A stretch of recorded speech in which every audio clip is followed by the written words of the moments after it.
Welcome everyone. Welcome to Study Vibes with Ash. ये मेरी तीसरी वीडियो है और बिना देर किए I am going to continue with MPS-1 political theory theme 7 से ऑनवर्ड्स। और जिन्होंने भी अभी तक चैनल को लाइक शेयर और सब्सक्राइब नहीं किया है जल्दी से कीजिए और नीचे अपना कमेंट्स भी डू शेयर दम विद मी, ठीक है। So theme 7 is multiculturalism and citizenship. So, the concept of multiculturalism and its characteristics. It is both a social reality as well as a political philosophy. इसका basis यही है कि cultural diversity को हम किसी न किसी तरीके से सपोर्ट करें। तो ग्लोबलाइजेशन, माइग्रेशन और आइडेंटिटी पॉलिटिक्स की वजह से सोसाइटीज़ शेप होती है और मल्टीकल्चरलिज्म एक बहुत ही अहम हिस्सा बन चुकी है।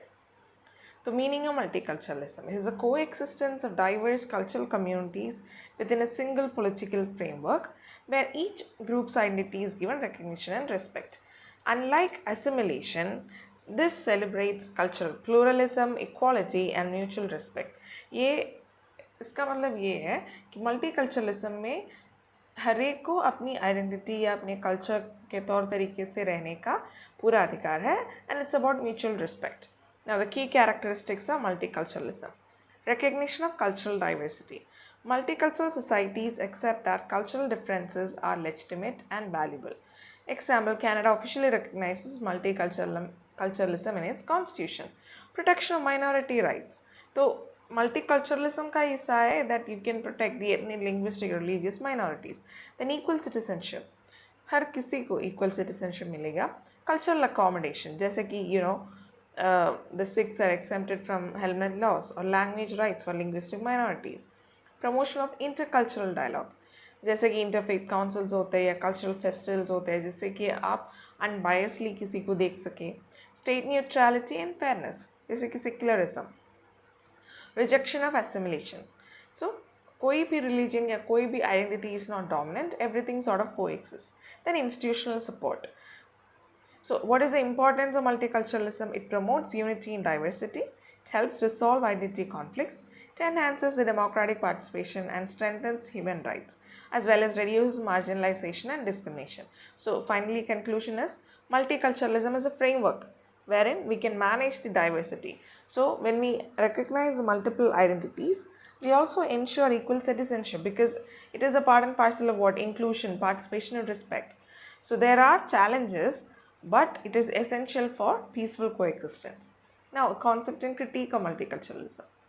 So, it has become a very dominant aspect. It supports pluralism, minority rights, but there are people who argue that multiplicity of cultures can lead to, conflict with the national identity and social cohesion. So, what is multiculturalism? It is wherein you accommodate the cultural diversity of people by recognizing and protecting the minorities. That is, you respect each other's religion or faith or belief systems. At the same time, you allow everybody to peacefully coexist. Then strengths of multiculturalism. It promotes equality and inclusion. For example, Canada is known for its immigrant rights because they are multicultural. Then enhances democratic participation, reduces social conflict. For example, in Australia, racial conflicts were reduced due to multicultural policies, protects cultural heritage, the ethnic minority cultures. Now, what are the critiques of multiculturalism? It encourages segregation because it brings about a parallel community. For example, like ethnic ghettos in Western Europe, weakens the national unity. For example, in France, there are debates over, how Muslim cultural practices are eroding their national identity. From their perspective, promotes cultural relativism, like gender discriminatory customs, burden on public institutions, because you're saying that every culture needs to be celebrated, which means the hospitals, courts, or schools, they must be willing to accommodate this plurality. Challenges to liberal universalism, because individual rights and gender equality will be affected is what some thinkers or intelligentsia feel. So what is the conclusion? It is essential to manage the cultural diversity, but at the same time it has its challenges. It gives strength to minority rights and inclusion, but it can also lead to a fragmentation of culture and undermining what is shared then, because you're saying you all can be unique. There is nothing to be shared. So you need to combine universal with the unique cultural aspects. Now, notion of citizenship. Citizenship is the legal political status which binds an individual to the state. So it determines the rights, duties, participation, and identity of an individual. So it has evolved from concepts. Right now it's more democratic and inclusive. And it is a point of contention. So what is the meaning of citizenship? It refers to membership in a political community. It grants the individual legal rights, political participation, duties towards the state. It also shapes one's identity and sense of belonging. Now, what are the various dimensions of citizenship? Legal citizenship, which is, what is stated by the constitution and laws, usually from birth or through naturalization. Then political citizenship, which is through right to vote, contesting elections, or participating in politics. Social citizenship, it's about the access to welfare, education, and all of that. For example, UK's National Health Service, a part of social citizenship. Then cultural citizenship, it is a right to maintain one's cultural identity, and that you can find in multilingual education. Then models of citizenship. There is liberal citizenship, which focuses on the individual rights and freedoms. Republican citizenship, which is more on the public good, participation and civic duties. Communitarian citizenship, multicultural citizenship, global citizenship like human rights advocacy. Then what are the issues in citizenship? And मैं थोड़ी जल्दी जा रही हूँ because we have a lot to cover. वैसे भी if you want more clarification आप बस pause करके you can see the answers because I've given everything. और हाँ, मैंने थोड़े से पॉइंट में भी दिया हुआ है ताकि ज़्यादा आपको अभी टाइम बर्बाद ना हो. तो अगर आप चाहे तो you can either copy paste the entire thing in your papers और आप एक पूरा सेंटेंस भी लिख सकते हैं. सो migration, one of the major issues in citizenship, because that challenges the boundaries of citizenship. Then statelessness, for example, due to crisis in various parts like the Rohingya crisis, people lose their identity of belonging to one particular region. Dual citizenship debates, identity politics. So what is the conclusion? It is a dynamic concept, and as societies become diverse and globalized, it also needs to grow. Now, what are the perspectives of citizenship in contemporary societies? So 21st century citizenship is, due to the various aspects, it is transforming. Earlier it was just nation state based citizenship. Now there are so many perspectives, like in the liberal perspective. So liberal perspective, the emphasis on individual rights and freedoms to protect freedom. That is what is envisaged. In Republican perspective, it is more on civic participation, and it strengthens the democratic culture. The communitarian perspective, it is more on community values or the collective identity. Then multicultural citizenship, it promotes minority rights as well.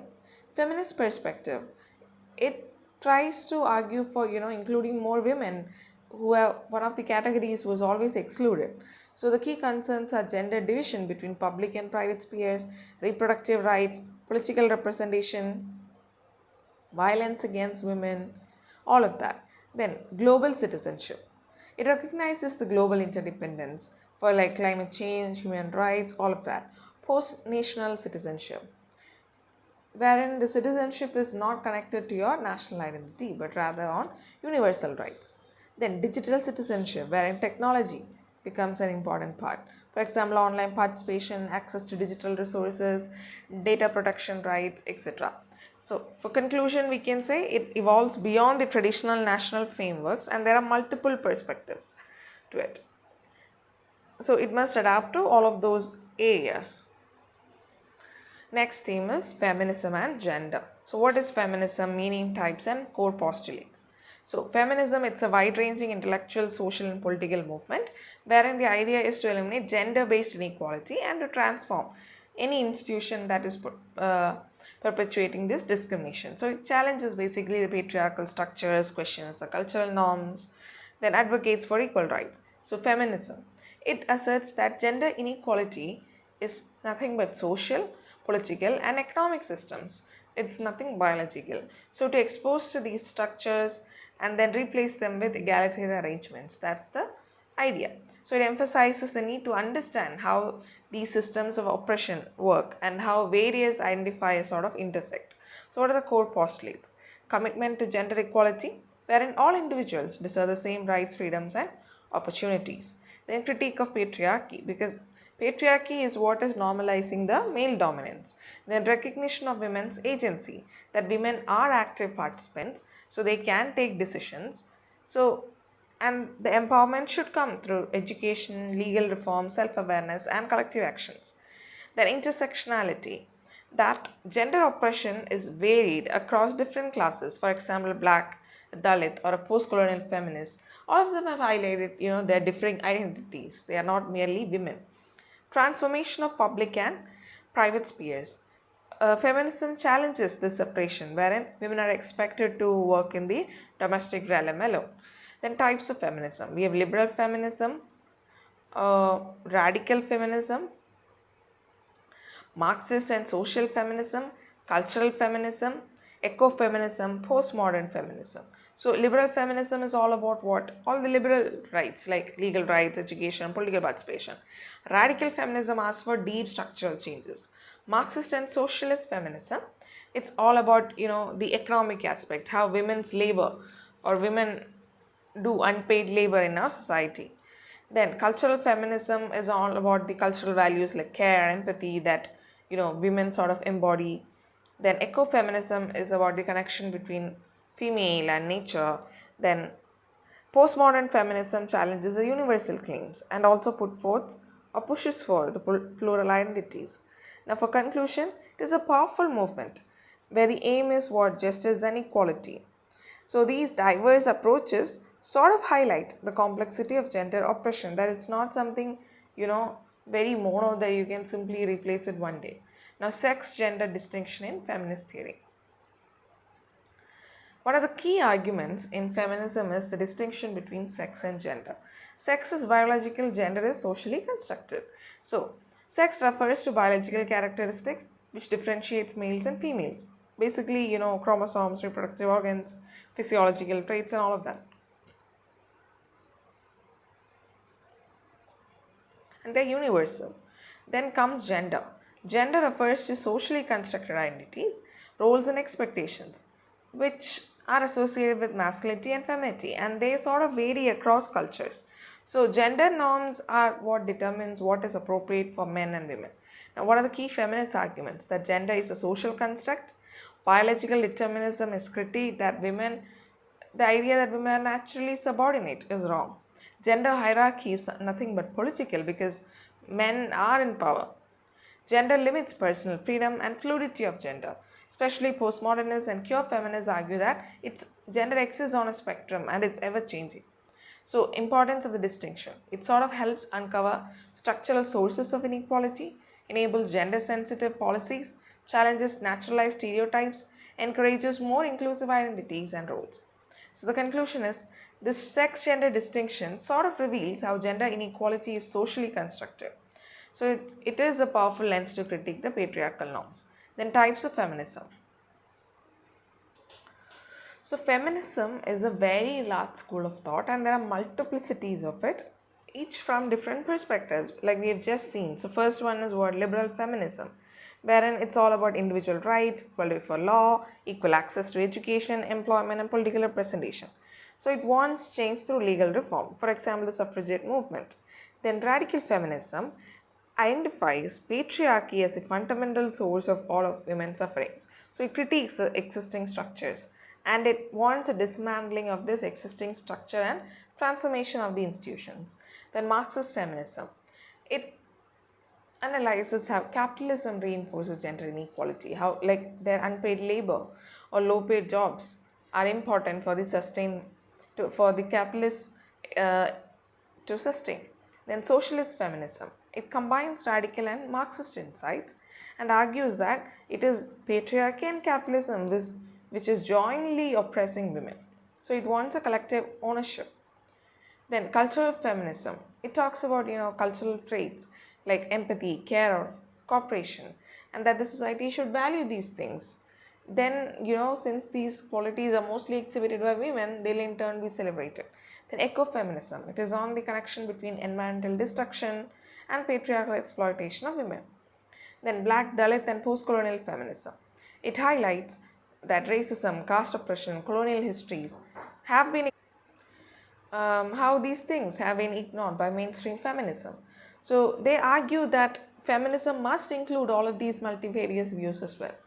Then postmodern feminism, it rejects these universal categories and says that identities are shaped by language and discourse, and so it is all for diversity and fluidity. So in conclusion, there is a complexity of gender oppression across cultures and histories, and each of these types will highlight a different dimension.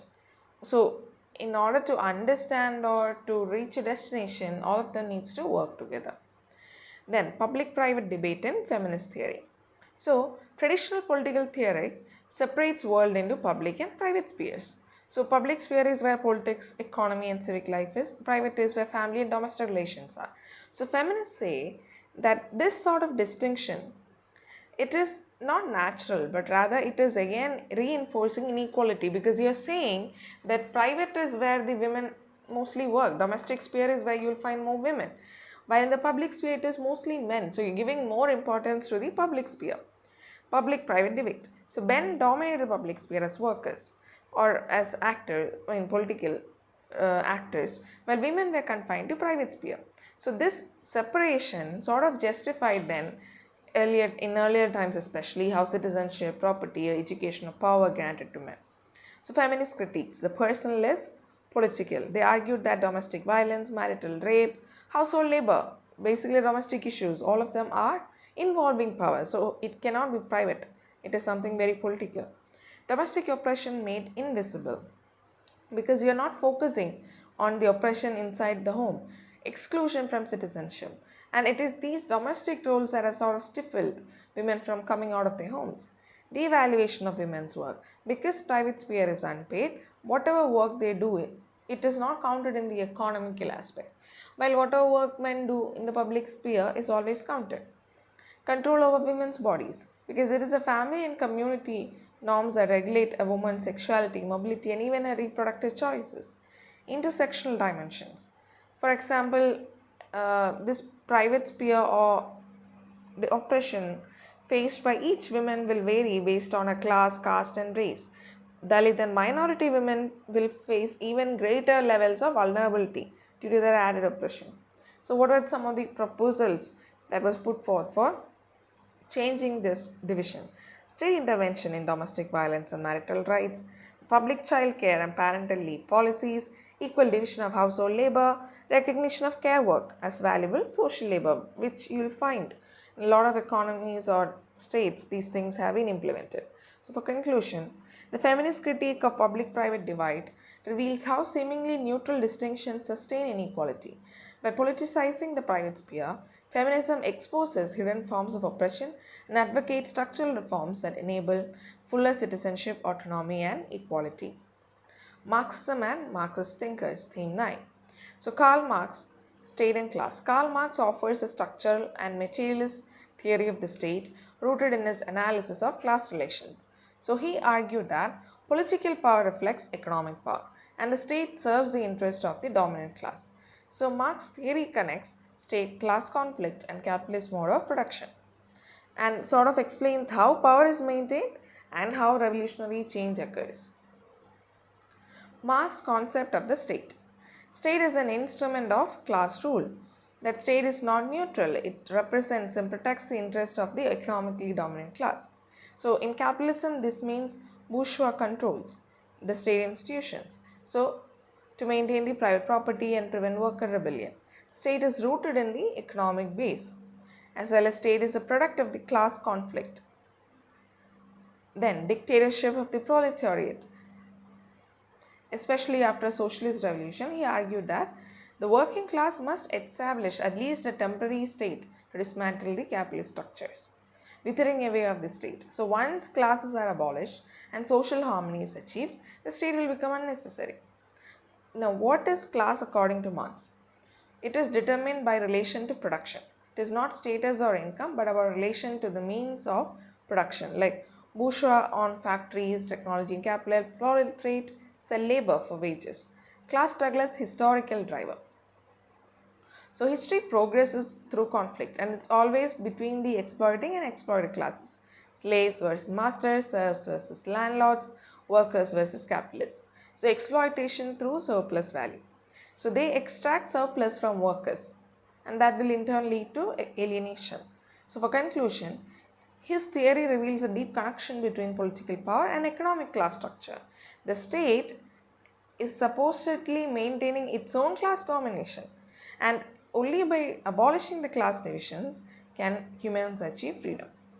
So now, Gramsci and his concept of hegemony. Antonio Gramsci expanded on the Marxist theory by sort of explaining how ruling classes maintain power without even using force. And that concept is called as hegemony, or the way in which they exert this power is hegemony, wherein consent is automatically gotten from the subservient, and it is central to political sociology, cultural studies and critiques of ideology.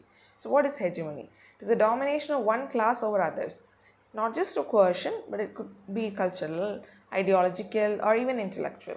So it explains how ruling class shape beliefs and values which are so deep that the entire mass would start accepting them as natural. So what are the key features of hegemony? Leadership over domination. It is not coercion. It is wherein you make the people believe that they are actually making the choice, but rather it is you who is directing them. Then, civil society as the site of consent. Various public institutions like schools, media, churches, cultural organizations, all of them produce and spread the ruling class ideology. So then eventually what happens, over a period of time, that will become the norm. Common sense is ideology, yes, because they'll start interfering in your everyday thinking. Role of intellectuals. So there are traditional intellectuals who appear to be neutral, but they are okay with whatever is happening. Then there is the organic intellectuals who have come from the oppressed classes, and they are the ones who counter the hegemonic consciousness. Counter hegemony. For a revolution to happen, the working class must create an alternative worldview which would be challenging the existing. So that is how revolution happens. Basically, you're challenging whatever is in existence. War of position versus war of maneuver. War of maneuver is sudden revolutionary action. It might be effective in autocratic systems. War of position is long and gradual struggle wherein the aim is to change the cultural and ideological structures, and that is what is needed in democracies. Now for conclusion, Gramsci transformed Marxism and highlighted culture, ideology and consent, and how these things sort of help in sustaining the capitalist rule. So hegemony explains why domination persists, even though there are so many negatives to it. Now what is Marx's theory of alienation? Marx's theory of alienation describes how workers become disconnected from their labor, their products, their essence and each other under capitalism. It is more on the psychological and social consequences of a system when labor is commodified and controlled only for profit. So what are the forms of alienation? Alienation from the product, because they do not own or control it. So it belongs to the capitalist. Alienation from the labor process. Work becomes so monotonous and repetitive that after a point even the worker will start considering this as something of routine with no interest. Alienation from species being. So humans are naturally creative and they need an activity with a purpose. So capitalism suppresses this potential by reducing labor to nothing but mechanical works. Then alienation from other workers, because competition and also lesser wages. Causes of alienation: private ownership of production, wage labor system, hierarchical organization of work, division of labor that fragments skills and creativity. Then consequences of alienation: psychological distress, low self-worth, social fragmentation, weakened community bonds, reduced human potential, and then increased dependence on capitalists. Then, overcoming alienation. For Marx, alienation ends only when private property and capitalist production are abolished. In a communist society, workers control production, enabling meaningful work and human fulfillment.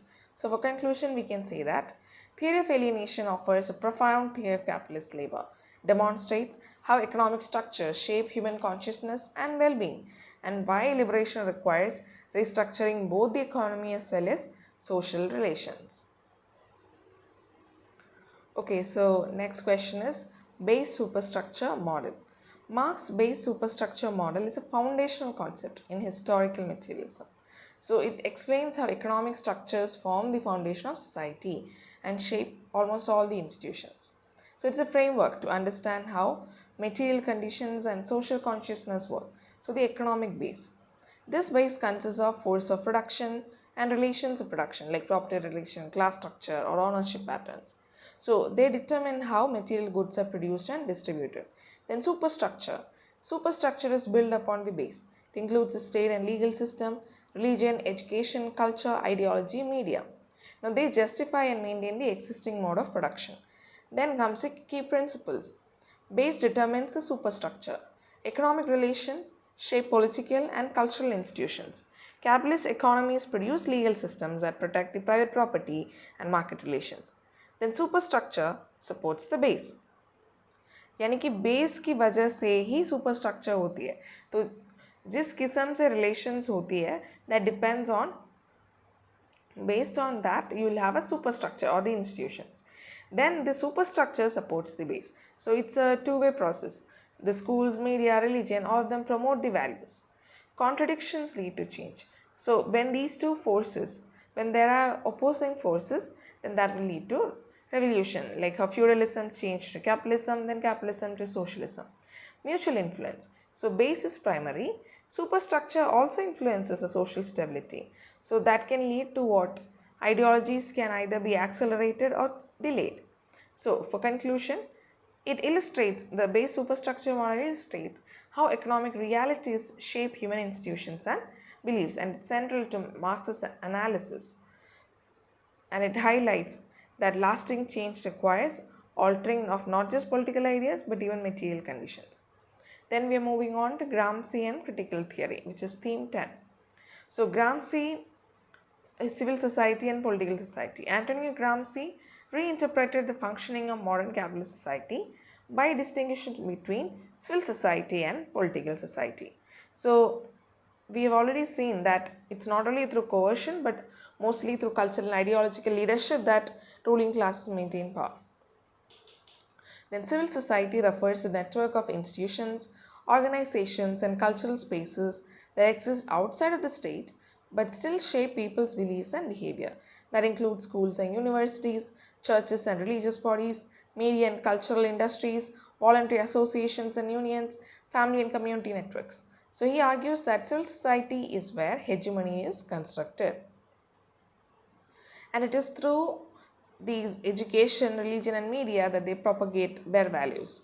And this ideological control is much more effective than using violence. Then political society, that includes the government, police, military, legal system, bureaucracy. So they enforce the law, maintain order and ensure compliance. So political society is a dominant aspect of rule where people obey due to possibility of force. So Marx focused on state as the primary instrument of class domination, but Gramsci said that modern societies rely more on the civil society because they are the ones with the force. The relationship between civil and political society. Gramsci argues that modern capitalist rule is a combination of force and consent.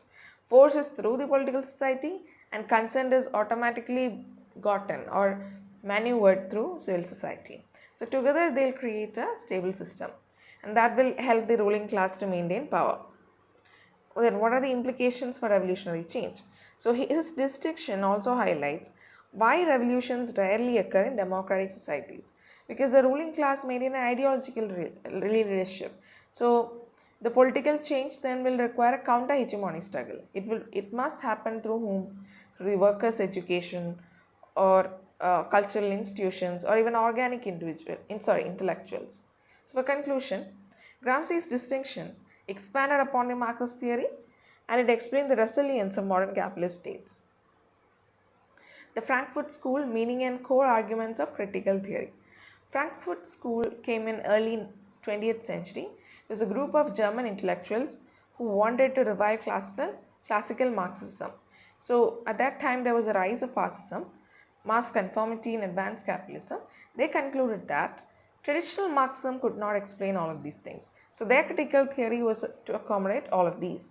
So what is the meaning of critical theory? It is an approach that examines the cultural, psychological and structural forces that shape domination in modern societies.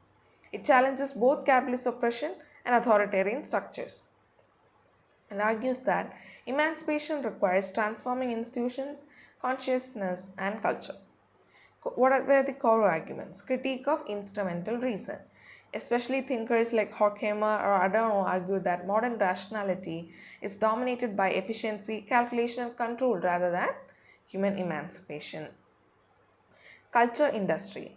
They introduce a concept to show how mass media like film, music, advertising, they can fabricate what is culturally homogeneous. Domination through ideology. So they argued that ideology is again not directly coerced but through everyday practice, and that too very gradually. Failure of proletarian revolution. So what Marx said, that workers in advanced capitalism do not revolt because of mass culture, consumerism, not because they are happy with something, as Marx said. Emphasis on interdisciplinary analysis, especially between philosophy, psychology, sociology, and economics, because a combination of these will help to understand domination. Emancipation as the goal. The Frankfurt School emphasizes criticism of existing conditions as a first step toward freedom. So it advocates a rational and democratic society wherein individuals are independent. Then conclusion. They expand Marxism by revealing that domination in modern societies is cultural as much as economic. Its critique of mass culture, ideology, and instrumental reason remains highly relevant in understanding contemporary capitalism, media influence, and democratic decline. Now, Jürgen Habermas, public sphere. So, Jürgen Habermas was a prominent member of second generation Frankfurt School. So, he developed on this concept of public sphere and explained how democratic communication can create a rational and inclusive political participation. So, firstly, what is the meaning of public sphere? Public sphere is a social space where citizens come together to discuss issues of common concern, where state is not intervening and there is market dominance. So, that will lead to rational debates, critical reflection, and formation of public opinion. In its ideal form, it is open to all, free from coercion and based on reason and argument. Now, historical development. Habermas traces the origins of the public sphere to 18th century Europe. Coffee houses, clubs, newspapers, and salons became spaces where individuals discussed politics and challenged state authority. Then, what are the key features? Rational critical debate. So, participants must use reason rather than status or coercion. Then, inclusivity. The public sphere ideally includes all citizens. Then, autonomy from state and market. So it's a sphere which should resist the manipulation by governments or corporation.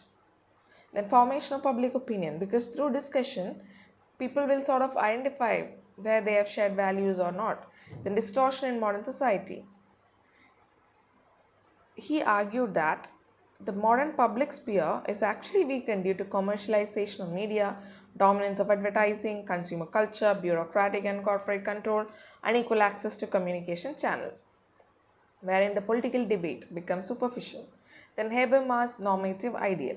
So he proposed a model of deliberative democracy where decisions arise from open and rational discussion. But for that, you need free communication, transparency, inclusive participation, strong civil society, and media independence. For conclusion, it highlighted that communication is the foundation of democracy. So by identifying the various threats, he wanted to, develop a participatory, informed, and rational political discourse for societies. Now let's move on to the next theme. Theme 11: Conservatism and Communitarianism. So conservatism is nothing but a theory that emphasizes stability, tradition, and gradual change rather than radical change. So it's a reaction to French Revolution because it gave importance to institutions, social continuity, and that society has accumulated certain wisdom. So it is not, and that is how society evolves, and it will take time. So it wants to preserve the social order. At the same time, changes can happen but gradual. So it prioritizes tradition, authority, and social harmony. So it states that human nature is imperfect because it's driven by emotion, self interest, and therefore we require these social structures to restrain the instability.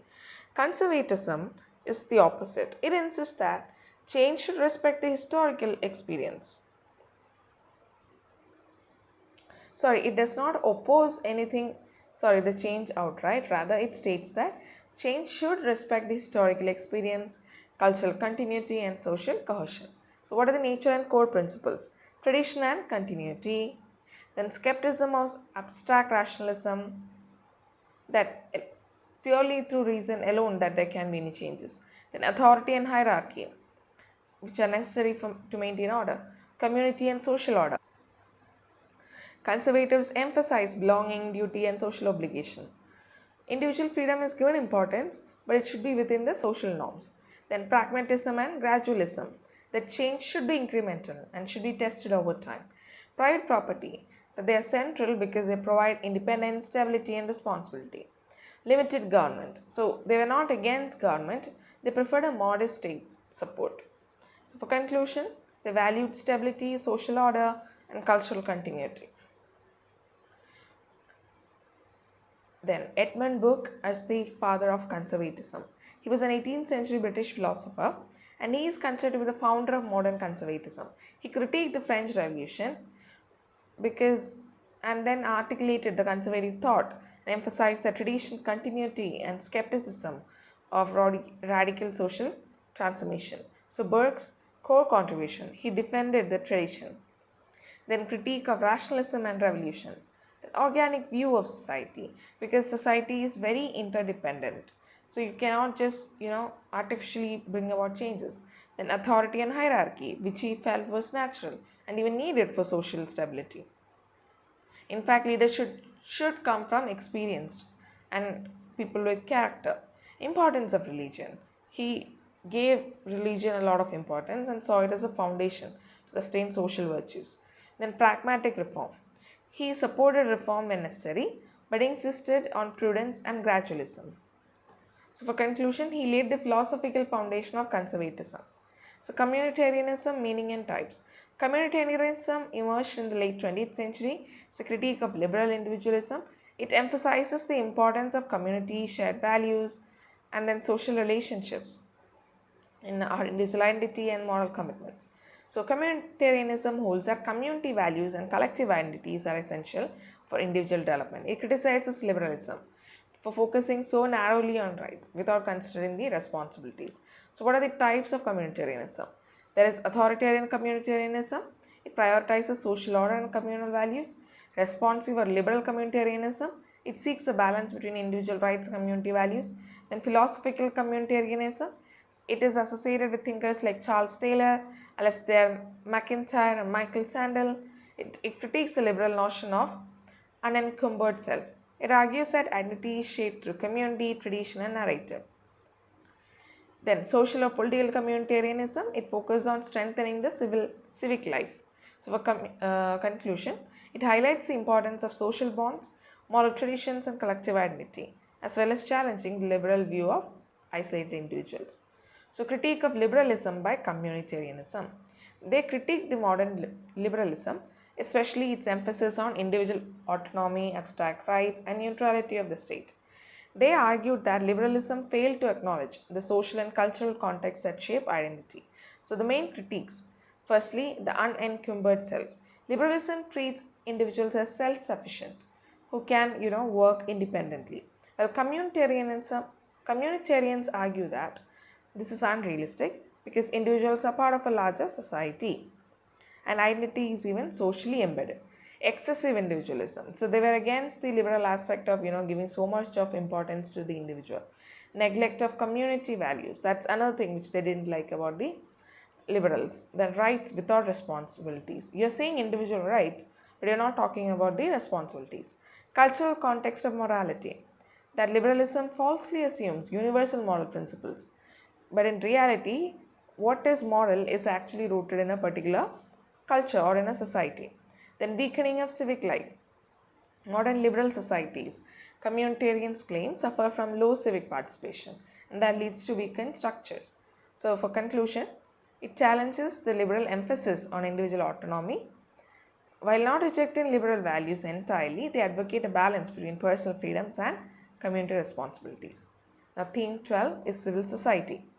So, what is the meaning and evolution of civil society? It refers to a sphere of voluntary associations, social groups, or institutions that exist independently of the state and market.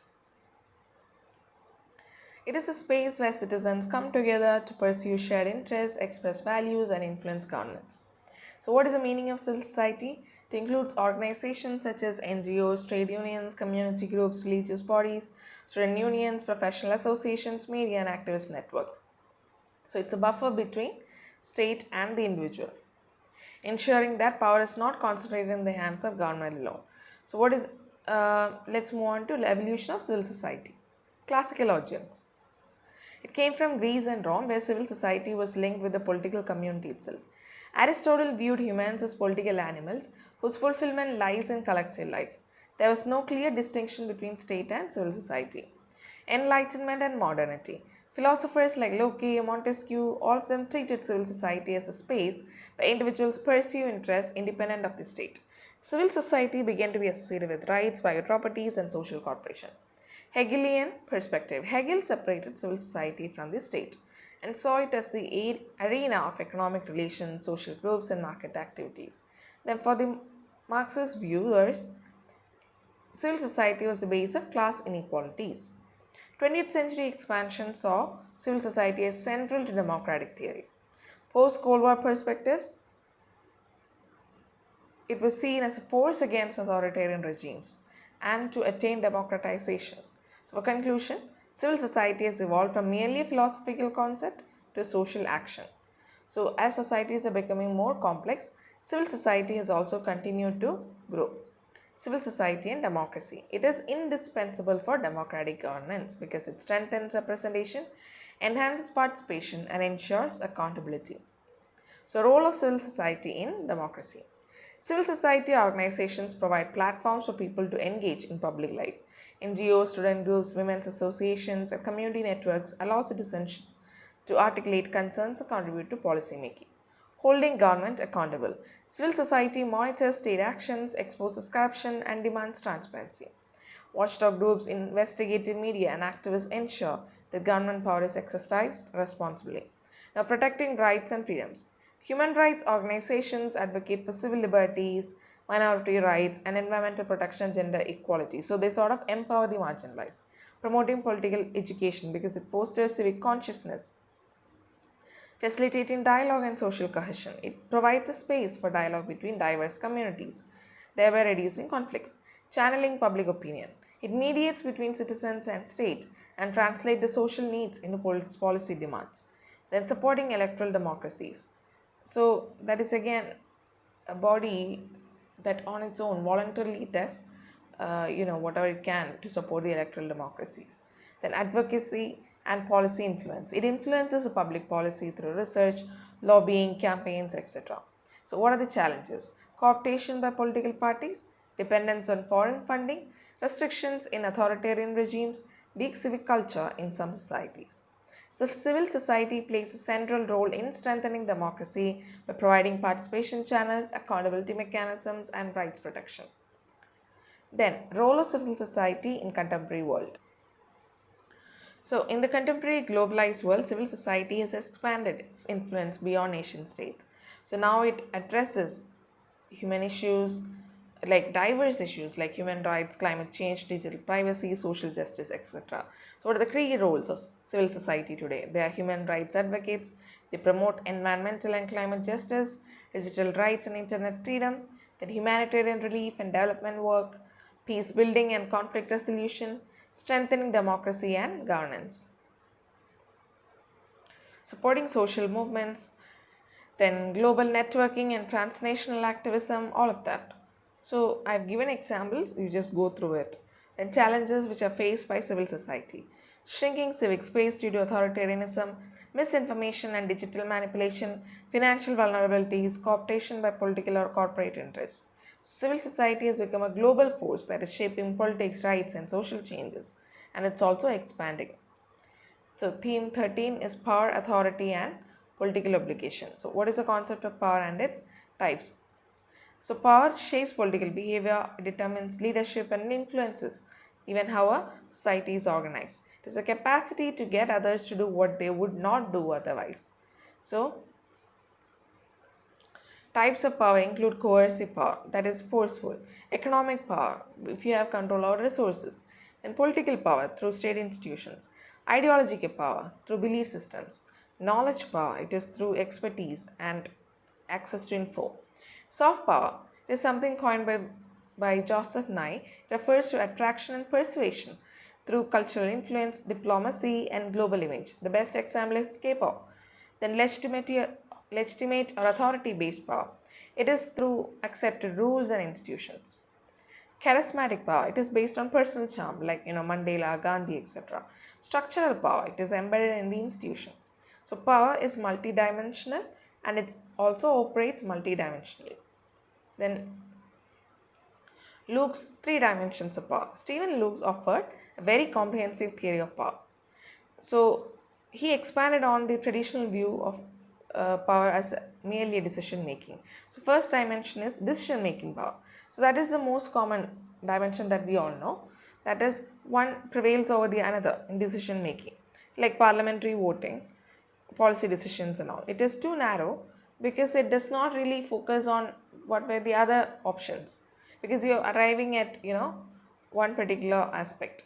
Agenda setting power. It was introduced by Backtrack and Baratz. It was adopted by Lux, and this dimension highlights the ability to control which issues enter public debate.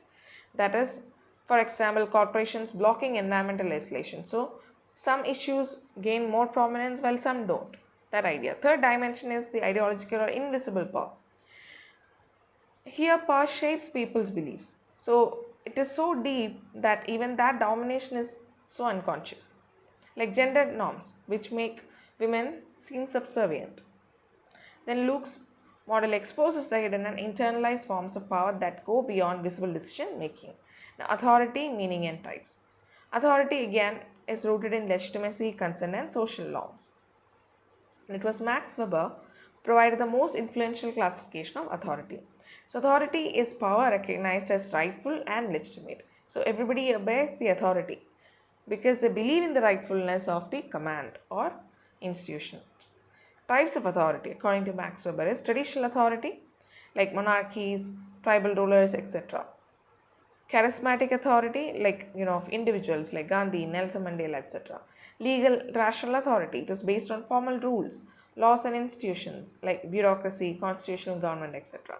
Then other forms of authority, we have the expert authority who possesses specialized knowledge. Then moral authority, follow ethical behavior and integrity.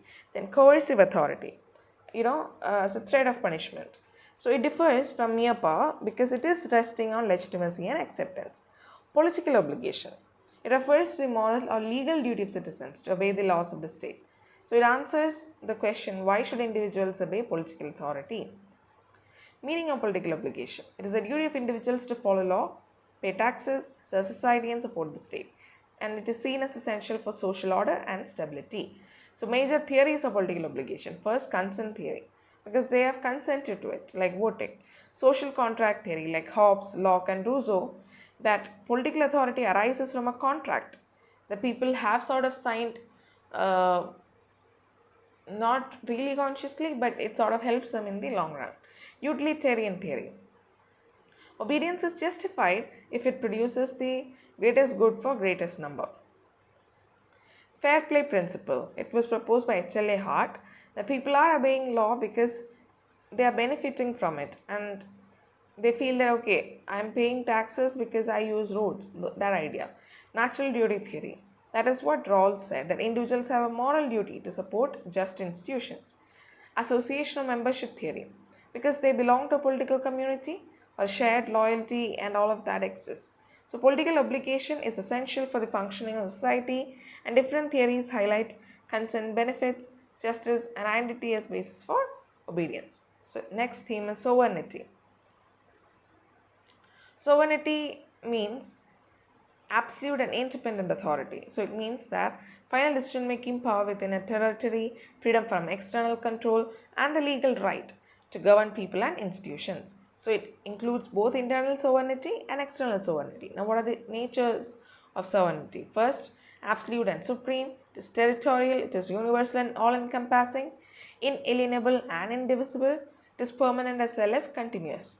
Then it is also legitimate. Now, how did this concept evolve? In medieval times, authority was fragmented.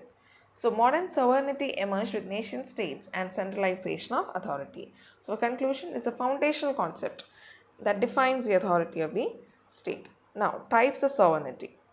Major types of sovereignty is legal sovereignty like parliament or constitution. Political sovereignty, it is actually the real power, like in democracies it is the voters. Then popular sovereignty, it belongs to people. Then de jure and de facto sovereignty. De jure means recognized by law.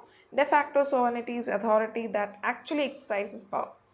For example, military ruler may be the de facto sovereign even though he may not have a de jure sovereignty. Internal and external sovereignty. Internal sovereignty over domestic affairs, external sovereignty like foreign policy, treaties, and all of that. National sovereignty, it is the collective authority of a nation. It includes unity, cultural identity, and will of nation as a whole. Now, titular and real sovereignty. It is symbolic, like how monarchs in constitutional kingdoms. So, conclusion is given, you can write any conclusion. Then, Austin's theory of sovereignty. So he defined sovereignty in terms of lawmaking authority backed by force and obedience. So his theory explained the state as a legal order grounded in commands and sanctions. So core features of Austin's theory. Sovereignty as command. So sovereign issues commands that subjects are habitually obedient to. The habitual obedience from population, not bound by its own laws. The sovereign cannot be legally bound by its own laws because there is no higher authority. Backed by sanctions. Commands are effective because there are supportive sanctions. Then indivisible and absolute. It cannot be divided. Criticisms of Austin. Ignores democratic sovereignty, failed to explain the constitutional limits, then reduces law to coercion. Also, it is inadequate for federal states. So, for conclusion, Austin's theory laid the groundwork for legal positivism by defining sovereignty through command, obedience, and sanctions. Challenges to the classical concept of sovereignty. So, due to globalization, human rights norms, regional organizations, and internal diversity, there are significant challenges. First one, globalization, because domestic decisions are often influenced by global markets. Supranational supranational organizations like European Union, ASEAN, UN, all of them, they share or pull in the sovereignty. Human rights norms, international human rights treaties, so they sort of impose obligations on states. Then transnational issues, problems like climate change, terrorism, all of that. Rise of non-state actors, NGOs, multinational corporations, terrorist networks, all of that. Internal pluralism and federalism, ethnic diversity, regional autonomy, demands for self-determination, challenge the idea of a single unified sovereign. The technology and digital space, cybersecurity, data privacy, and social media platforms, which are beyond the state control. So the classical idea of sovereignty as absolute, indivisible, and unlimited no longer reflects the modern realities. Sovereignty is shared, constrained, and negotiated through global cooperation, internal pluralism, and international norms. तो आगे की जो themes है, let me quickly go through them. Next theme is fundamentalism. So fundamentalism again refers to strict adherence to a set of beliefs, often religious, that are considered foundational to an individual or group's identity. I've already explained it. So it is often associated with desire to return to something pure of earlier times and a rejection of anything that is modern and secular. So what are the features and characteristics of fundamentalism? So literal interpretation. So they interpret sacred texts or ideologies literally. So they feel that truth is unchanging. For example, Bible, Quran, all of that. Anti-modernism. So they are against anything that is modern. For example, they oppose LGBTQ plus rights. Rigidity and exclusivity. They're typically rigid and they're strict within their boundaries. Then revivalism. So they often call for a return to the original principles and aim to restore a previous era of cultural or religious purity. Then intolerance and authoritarianism. Due to their rigid worldview, fundamentalist ideologies often exhibit intolerance toward other belief systems, leading to conflict and authoritarian tendencies. Then charismatic leadership. Fundamentalist movements often revolve around a charismatic leader who interprets and embodies the group's beliefs, a sense of crisis and reactionary ideology. So it's often emerges in response to perceived social, political, or cultural crisis. So it is a reactionary and rigid adherence. And though it's normally seen with respect to religion, it can take on political, cultural, or ideological forms. Then religious fundamentalism. Within various religions, that advocates for a return to traditional religious beliefs and practices. So it involves uncompromising commitment to the foundational texts and doctrines of a particular religion. Meaning of religious fundamentalism that it is the absolute truth and literal interpretations of religious scriptures, and it's often accompanied by the desire to shape society based on religious principles. So what are the characteristics? First, literal interpretation of sacred texts, return to traditional practices, then exclusivism and intolerance, political and social activism. Like they engage in political activism and they try to reshape the law and even policies based on their own religious beliefs. Anti-modernism. Then charismatic leaders and movements. Leaders like Khomeini of Iran. Then for conclusion we can say that it is a reactionary movement which wants to sort of go back to the traditional ways, and it is characterized by literal interpretation of sacred texts, political activism, and intolerance towards other belief systems. Now, theme 16 is Gandhi and Gandhian concepts. So first one is Satyagraha. Satya and then Agraha. So Satyagraha means truth force or soul force. It is not just passive resistance, but it's a deliberate struggle for justice, but rooted in non-violence and commitment to truth. So key principles of Satyagraha, first one is Ahimsa. For example, in 1930 Salt March, he violated the salt tax law without any violence. Truth, Satya. So Gandhi himself adhered to truth, and he saw that adhering to truth also meant living a simple life and moral conduct. Self-suffering, tapasya, that satyagrahis must be willing to face sufferings, especially during protests. You might have to face police brutality, but you should not resort to violence. Then moral force over physical force, like 1942 Quit India movement. It was mass non-violent movement, even though there was oppression from that side. So it is more than merely a strategy for protest. It's a philosophy that requires courage, truth, and non-violence. Passive resistance. It is a method of peacefully opposing unjust laws authority without resorting to violence. The meaning, as envisioned by Gandhi, involves the rejection of unjust laws and practices without direct confrontation. So characteristics of passive resistance. First is non-cooperation, like boycotting. Quiet and peaceful protests, when you're not supporting something, breaking the law non-violently, like civil disobedience campaigns. So passive resistance may not be known as widely as satyagraha, but it is still essential. So it is a more deeper moral and spiritual commitment to justice. Now, non-violence, that is ahimsa. Again, it's a very powerful tool. It means complete absence of violence in thought, word, and action. And Gandhi believed that true non-violence involves love and compassion for all beings, and it extends to not just to oneself, but even to the oppressor and oppressed equally. So what are the key aspects of non-violence? Non-violence in action. Self-purification. Like you can only, do or follow non-violence if you're pure. You should have self-control. The non-violence is strength. It is not a sign of weakness. Only the courageous can show non-violence. Then love and compassion. Only if you have these feelings towards all can you take that decision. Then conclusion is that it's a cornerstone. Like even now Gandhi is associated with ahimsa. So civil disobedience. It is the active, peaceful refusal to comply with certain laws, policies, or governmental demands. Characteristics of civil disobedience. Non-violent law breaking, like Salt March 1930, moral high ground, because it is appealing to the conscience of the oppressor. Then public and collective action. It is often a mass movement, so it involves a wide range of participants. Then willingness to suffer. Participants taking in civil disobedience movement are willing and they know that there will be a lot of repercussions from the other side. So it is powerful, non-violent tool to resist injustice. Now, what is duty and rights in Gandhi's perspective? It is central for personal conduct and social organization. So he gave importance to duty or rights. And once you fulfill one's duties, then that will lead on to your fulfillment. Social responsibility. Then also it is part of the ethical and moral framework. Then collective duties for social justice. He gave importance to the collective or duties so that social justice will be attained rather than individual rights.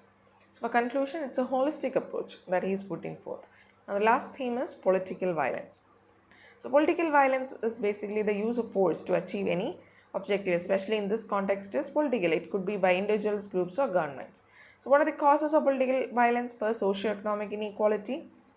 For example, Naxalite movement, ethnic and religious tensions like in Rwanda, political repression and authoritarianism like the Arab Spring uprisings, historical grievances and conflicts like Israeli-Palestinian conflicts, ideological conflicts, like various ideologies like nationalism, communism, religious extremism, they might come in conflict like the rise of militant religious groups, failure of political institutions, like conflicts in certain states.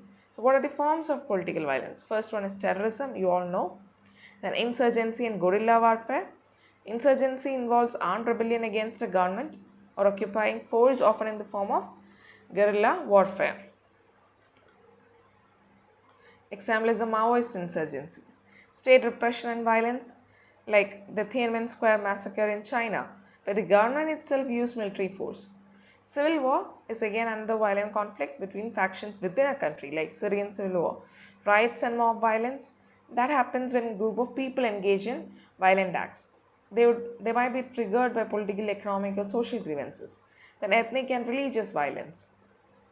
So this occurs when different ethnic or religious groups engage in violent confrontation, like the 92-93 Bombay riots. So political violence, there are a complexity of reasons, but again, they affects the peaceful existence of people in society. So governments as a society as well as institutions must work together to address the root causes and so that we can prevent such violent outbursts. So that's it. With this, I am winding up MPS-1 political theory questions and answers. All the questions that are going to appear for the exam. Out of these only the questions will come. Maybe the wordings may change, but the idea is the same. तो आप ये पढ़ के जाइएगा, you will score really good marks. So thanks for watching. Keep supporting. आगे भी और papers आएंगे. अगर आप कोई help चाहते हैं तो comments में बताइएगा. Don't forget to subscribe, like, share and comment.